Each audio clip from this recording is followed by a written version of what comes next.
Donc, bonjour tout le monde. Mon nom est Chantal Fabière. Je suis coordonnatrice de recherche clinique au Sud-Centouest sous les affaires académiques. Today we have an MSPAT presentation. So MSPAT from McGill Professional Master's Degree.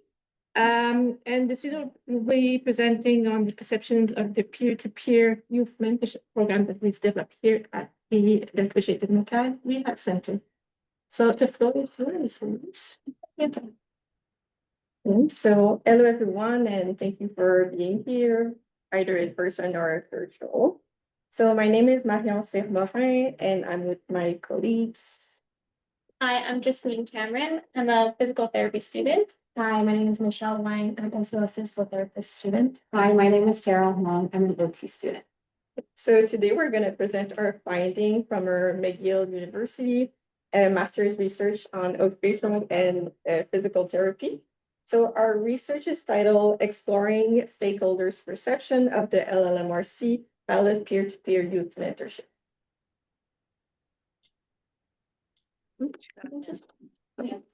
So here is the outline of today's presentation. We're going to start with a brief research background and objectives, then go to methodology, data collection, analysis, result discussion, and then conclusion.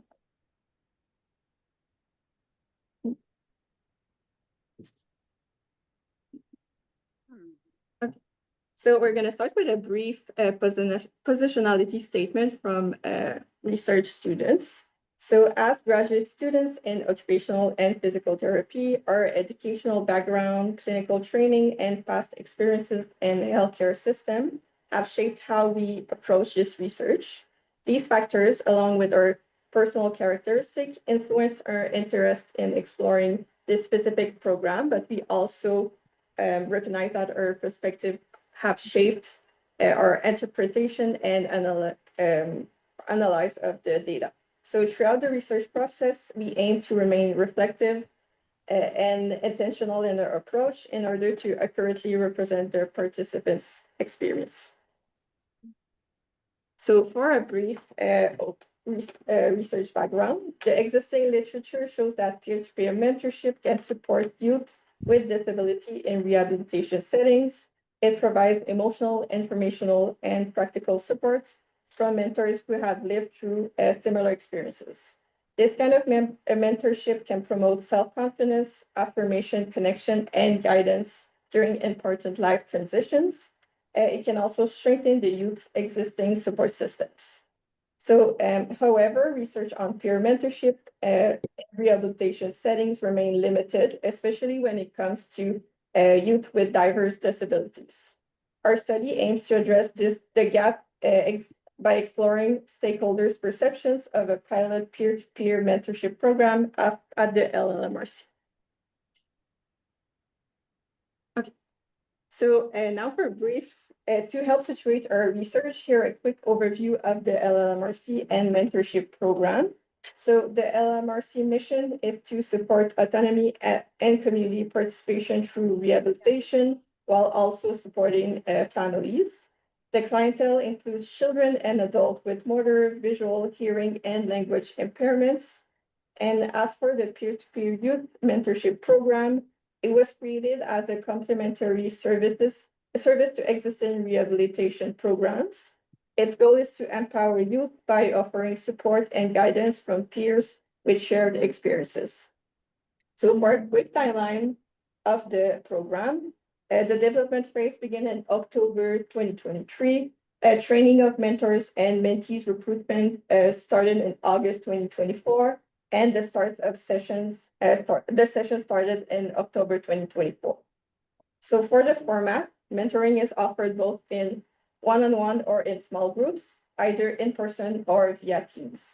The participant includes mentors age 14 to 29, mentees aged 9 to 24, and all referred by healthcare professionals. The program is supported by 6 supervisors, and so far 19 mentors have signed up, 10 have completed training, and 8 have been paired with mentees. On the mentee side, 17 have signed up, and 13 have been paired and have started sessions. Finally, for the training, the first cohort of mentors was trained on August 16 and 17, 2024, and professionals from Holland Bloorview Hospital in Toronto led the training sessions and also trained LLMRC staff to support the program's local delivery. So with all this in mind, here are our research objectives. So this study examines the feasibility, perceived outcome, and potential barriers and facilitators of the program from the perspective of key stakeholders. And our specific objectives were to understand the outcomes of the LLMRC peer mentorship program from the perspective of mentor and mentees, understand the program outcomes from the perspectives of the involved clinicians, as well as explore the perceived barriers and facilitators to implementing the pilot program within the LLMRC. Okay, so now I'll move on to the methods section of our research study. So starting off with the research design and recruitment, we use an interpretive description approach, which is a constructivist, flexible, qualitative research method that's used to generate knowledge and integrate it into practice within applied disciplines. It's commonly used in the healthcare field, including nursing and medicine, and it focuses on understanding the subjective experiences of individuals within a specific context, capturing their perspectives and interpretations. There's no predefined method, however, data collection and analysis typically occur together as an ongoing and evolving process. For recruitment, we use purposive sampling, which is a non-probability sampling technique where researchers intentionally select the participants based on specific characteristics or experiences. So for the eligibility criteria for this study, firstly, for the mentors and mentees, they had to be involved in the LLMRC program between September 2024 and June 2025, having completed at least one mentorship session. They had to be able to communicate in English and an age range between 14 and 29 years old. For participants under 14 years old, they were also able to participate if parental consent was obtained and a parent or guardian was present during the focus group to offer support or clarification as needed. For the clinicians, similarly, they must have referred at least one patient into the LLMRC program between the same time frame. Again, an ability to communicate in English and be employed by MAB Mackay. For this study, specifically, we received the names and contact information for 15 total participants, 5 from each subgroup, so the mentees, mentors, and clinicians. Moving on to data collection and analysis. For the collection process, we held 3 virtual focus groups via Microsoft Teams, so one with each subgroup again. So firstly with the clinicians, and then the mentees, and finally the mentors. Each session lasted about 45 to 60 minutes, following a structured format in which we had predefined open-ended questions and then follow-ups depending on the flow of the conversation. All sessions were recorded and then transcribed, and these transcripts were then anonymized using pseudonyms. For the analysis process, we use Braun and Clark's 6-step reflexive thematic analysis, which starts off with the familiarization with the data, in which all of the research members read through the transcripts and made sure that we were on the same page with what we took from the data. We then generated codes using an online software called Deduce, and then we grouped those codes together to generate themes, and then as a team, we reviewed the themes, refined them, and then finally used them to produce a written report. So moving on to the results section. So this table shows how our participants were distributed across the 3 focus group. So we started with a total of 15 people referred to participate. So 5 clinicians, 5 mentees, and 5 mentors. And here referred means they were invited or identified as eligible to join the focus groups. And in the end, we had 9 participants who actually took part. So 5 clinicians along with 2 mentees and 2 mentors. And this final group of 9 formed the basis of our data collection. So in our results section, we organized the findings into 2 main areas, so positive impacts and perceived barriers. So I'll begin by sharing the positive impacts, which reflect the benefits and meaningful outcomes that stakeholders observed. And we organized this in different themes. So I'll be sharing the positive impacts, and Michelle will be sharing the perceived barriers part.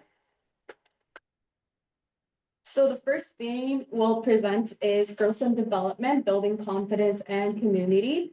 So this theme reflects how participation supported personal growth, skill development, and meaningful connections for both mentors and mentees. For many, this began with a sense of personal growth, so becoming more confident in communication, socializing, and navigating life transitions, such as entering high school. And one mentee shared that after participating, they felt less nervous about starting high school because their mentor told them what to expect and gave them practical tips for this important transition. Participants also described gaining life and communication skills. So mentees spoke about learning to express their needs and thoughts more clearly through their conversations with the mentors, while mentors mainly reflected on building their ability to connect with new people and offer support. For example, one mentor explained that they now feel more comfortable approaching strangers and helping them work through challenges, which is a skill they see as valuable in life. The program also fostered meaningful connections that helped reduce social isolation, which was the most prominent perceived outcome among the participants. And mentees described having very few people they could talk to outside of the program and shared how their new friendship with the mentor filled that gap. When the program ended, some expressed sadness because it felt like going back to not having those meaningful connections. Finally, there was a power of shared experience. So speaking with someone who had faced similar challenges created a sense of safety and validation for participants. And as one mentee put it, it was helpful to hear the perspective of someone older who had already been through the same things. So altogether, this theme shows how the program not only built skills and confidence, but also nurtured genuine human connections rooted in understanding and shared experience. The next theme reflects how participants gain professional skills and a sense of purpose through this mentorship program. So for mentors, one of the most significant motivations to participate was a genuine desire to give back. Many spoke about the help they had received in the past in overcoming obstacles and hardships, and how those experiences shaped their commitment to helping others. They hope to give the same encouragement they had once received to their mentees by offering guidance, creating new opportunities, and passing on strategies that were helpful for them. And it was clear to us that this came from a place of genuine empathy and a desire to make a positive impact. Clinicians also remarked on the pride and fulfillment mentors seem to experience through this mentorship program, and also their role.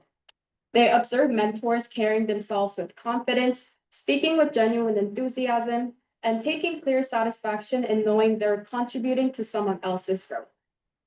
Mentors were described as invested, engaged, and eager to share their knowledge and lived experience, not just as information, but as something deeply meaningful that could truly resonate with their mentees.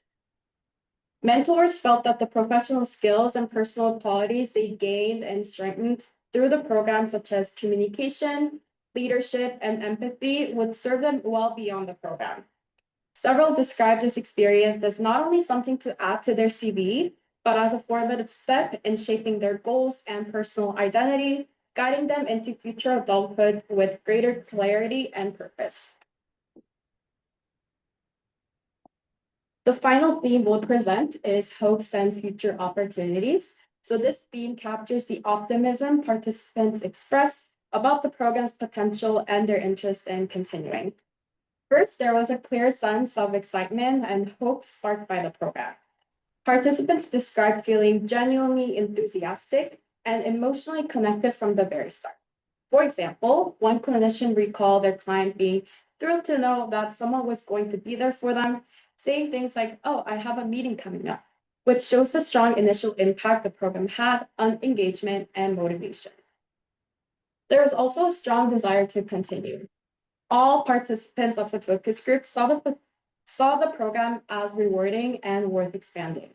Some even wondered why it wasn't offered all year round and suggested having more activities and meetings, which really shows their strong hope to continue in the program and the value they found in their role. Together, these reflections point to the program's potential for growth, showing that participants not only valued their experience, but wanted it to continue and grow. Okay.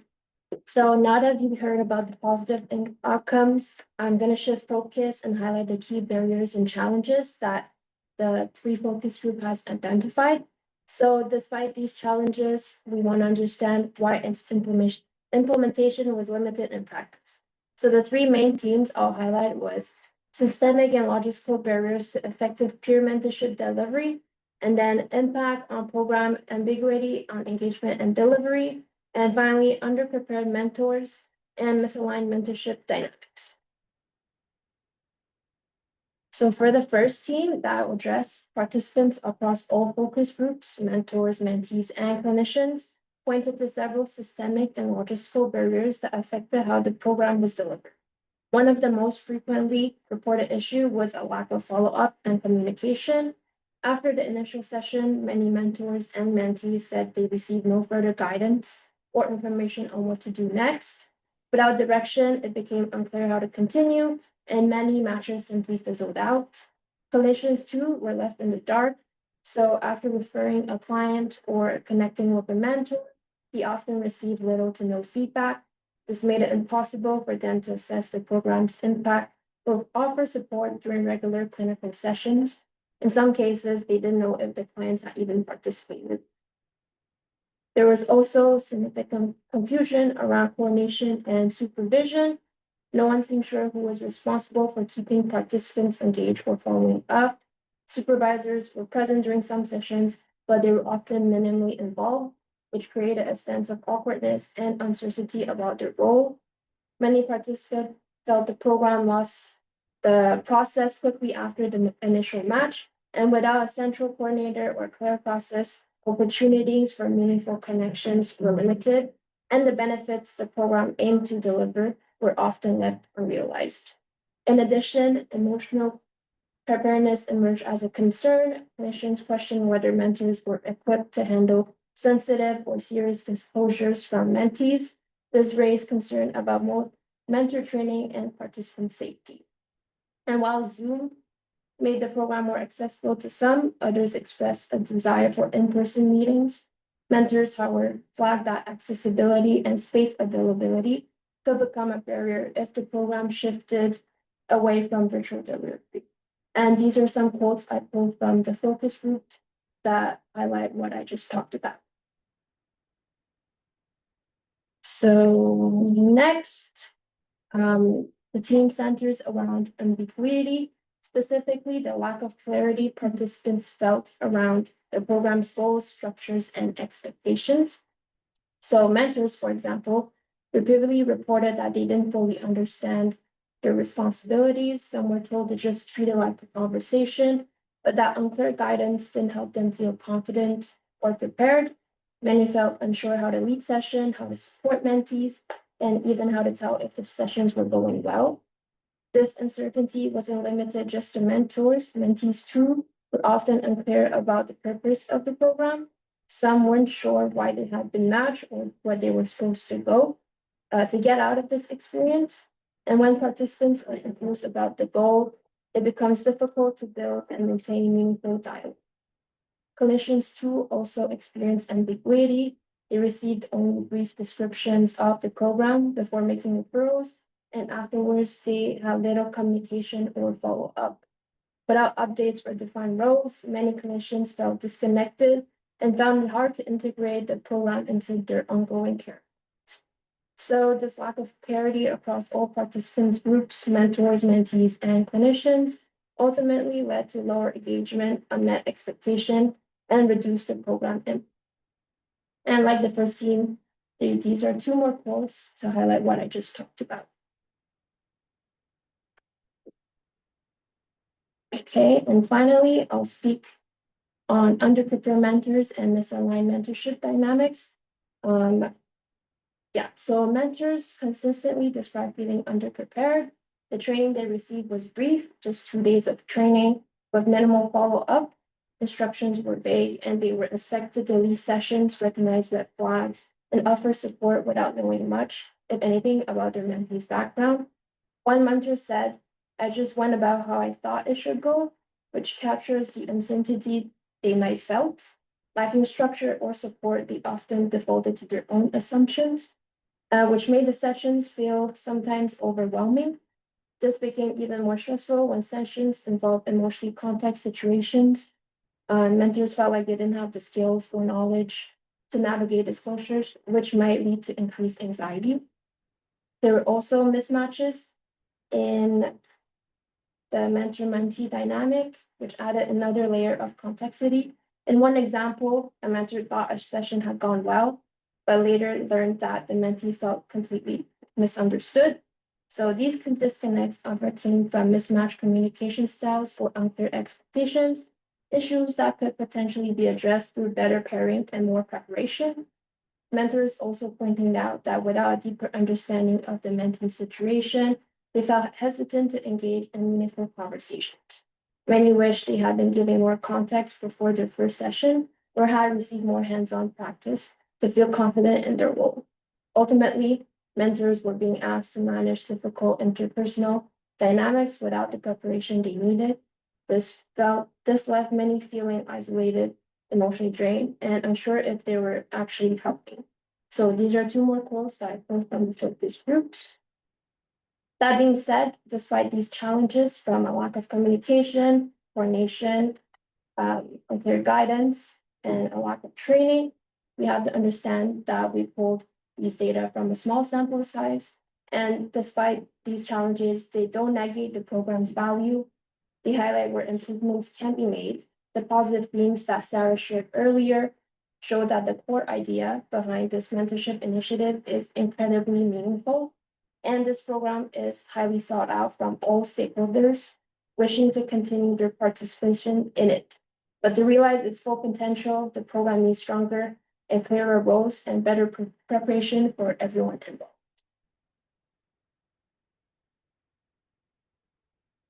Okay, so I'll move on to the discussion now. So our findings revealed a mix of encouraging strengths and important limitations within the program. On the positive side, participants described meaningful social and emotional benefits as mentees felt less isolated and more supported, and mentors found that the experience was personally rewarding. There was also a shared sense of optimism about the program's potential, and mentors were motivated not only by their desire to help others, but also by opportunities for their own personal and professional growth. At the same time, we identified some barriers that limited the program's impact. Communication and coordination gaps made it harder to deliver consistent support. The program structure and role expectations were often vague, leaving participants uncertain about their responsibilities. And several mentors shared that they felt underprepared for their role, which points to a need for stronger training. Together, these insights highlight where the program is already making a difference and where targeted improvements could help it reach its full potential. For these targeted improvements, we've separated them into short-term and long-term solutions. So I'll first start off with the short-term solutions. So firstly, we recommend improving communication and follow-up by firstly providing clear contact information for program-related questions, as well as sharing updates with referring clinicians, which could include when their referred mentor or mentee had a meeting, how many meetings they've had, if they're still involved in the program, etc., as well as sending automated reminders to mentors and mentees to schedule upcoming meetings. Secondly, we also recommend clarifying roles and expectations by, this could be done by distributing a simple one-page role guide to mentors, mentees, and clinicians, as well as using a shared frequently asked question page or a short video to explain the program structure and overview. Lastly, to address the fact that the mentors felt underprepared going into their role, to boost session confidence, we recommend offering sample conversation starters or topics, which could be given by the supervisor involved in the meeting, as well as provide optional feedback or reflection sheets for participants following meetings to make sure that everyone's on the same page. We also recommend implementing formal and regular debriefing sessions for mentors, which could not only help them enhance their skills as a mentor, but also provide them with a sense of community and belonging. Within these sessions, you can also invite more senior mentors as the program goes on to share their advice and allow newer mentors to ask them questions. Now looking at the long-term improvements, which could take more effort and time to put into place, but would be highly beneficial for the program. We firstly recommend designating a program coordinator. So hiring or assigning a dedicated staff member to oversee the planning, communication, and troubleshooting of the program as a whole, and ensuring that this person acts as the main contact for all stakeholder groups. We also recommend redesigning the mentor training and orientation, as the mentors felt that it was too rushed within the 2-day time span, which could lead to it being a little bit overwhelming. Therefore, expanding it over multiple sessions, including case examples, red flag scenarios, and communication strategies would be beneficial. Lastly, to increase session opportunities and therefore engagement in the program, we recommend building an online platform to schedule either in-person or virtual meetings. This platform could also allow for rematching if initial connections are not working. As one of the mentors suggested during the focus group, this could also include short profile summaries for each mentor, as well as their availability, so that mentees can read through them and decide who would be the best match for them. Looking at the research moving forward, within this study, we mostly explored organizational and personal barriers to program implementation. However, it would also be important to explore institutional level barriers, such as team culture, resource availability, profession-based obstacles, and workload, which would all impact the successful implementation of the program within the LLMRC, as well as point to potential barriers to the implementation within other rehabilitation centers. It would also be important to collect data at a later time point. As we've mentioned before, this program is still in its initial stages, and new participants or participants now, as they have more meetings, may experience different opportunities or barriers that were not explored within the study. Further research could also help us to evaluate whether early implementation barriers, including program coordination, role clarification, and mentor training, have been addressed, and whether the program has strengthened its intended impact.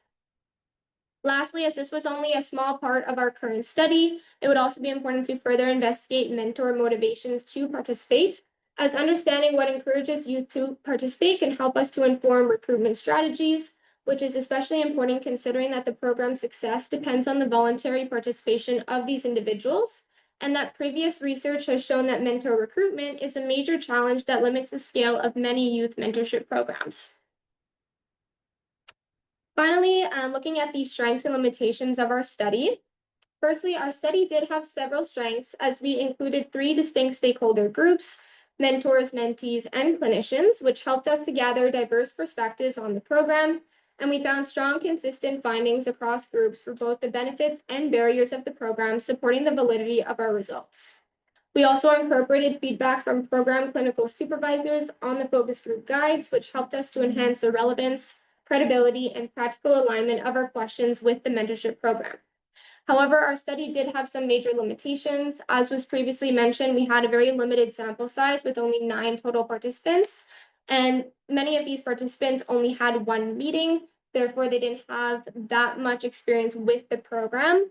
Some of the recruitment challenges included the fact that our data collection occurred during the summer months, when many mentors and mentees are on summer vacation, and they were therefore not as available to participate in the study. It was also limited by the fixed timeline of the master's research project, as we had to collect data between a certain time frame, and therefore we couldn't wait for everyone to be available at the same time. And lastly, as I've mentioned before, the timing of this study is pretty soon after the initial implementation of the mentorship program. So to conclude, the program showed strong social and emotional benefits. Participants valued the opportunity to connect through shared lived experiences. However, systemic and structural challenges, including limited communication, unclear roles, and insufficient training, hindered its full potential. Despite these barriers, all groups expressed optimism and enthusiasm for the program's future. With targeted improvements and stronger coordination, this initiative has the potential to become a meaningful, sustainable part of youth rehabilitation services. Thank you for listening.